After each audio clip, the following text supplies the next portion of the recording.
night before I met him that I probably was an alcoholic, maybe I had a drinking problem.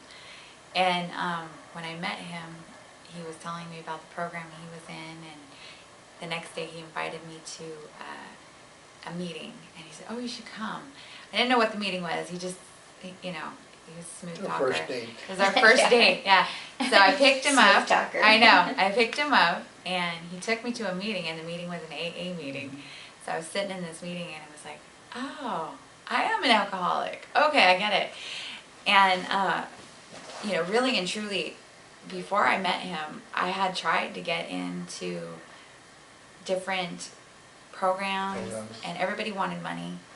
And at that time, I didn't have custody of my daughters, and I didn't have any options because there's just not enough women's programs anywhere. Definitely no cost programs. And so transition programs are pretty much the same boat. There's just not enough options out there. And so that's why programs like the Salvation Army are so great, because they're free of charge and they provide such a valuable resource to people in need. And so And all you need I'm always is such a people huge who advocate. are receptive, right? Yeah. Well, even when they're not receptive, a lot of times they think they don't want to be here. We always tell them, no, God knew you needed to be here. You just don't know it yet. Yeah. So just give it time. And then do they listen to that? A lot of times they accept do. that? Yeah. A lot of people do. Yeah. A lot of times you just got to get them through the door, and eventually they realize this is really just like getting me through that door of AA and me realizing, oh, I am an alcoholic. You know, sometimes you just need to hear it and have that opportunity. And once they're there, they realize that's where they need to be. So, yeah. There's even individuals, beneficiaries that'll come and say, you know, I've been here 3 months, you know, and I'm barely giving my life to Christ. He goes, so I'm going to go ahead and put myself on restriction and give myself a little more longer because I want to know who Jesus is. Yeah. And it was just a gentleman that was sharing with me just yesterday. He goes, you know, I met a girl that I've known in the streets for so long. And I got her number. He said, but I just was thinking about the wrong things. He goes, so I called her back. I said, you know, I can't do this because I have to do this now.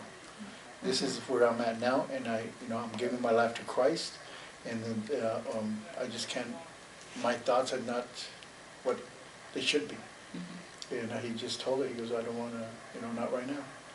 Because I got to take care of myself, and it was just really just amazing. You know, he's been here 4 months, and he said, you know, I'm putting myself on restrictions because I know I'm not ready yet. Yeah. And that's just the whole thing, because coming in and, you know, and not knowing who Christ is, not knowing who God is, and after, you know, so long, it's like they're starting to get this relationship, they're starting to build this foundation, right? And it's just, it's amazing.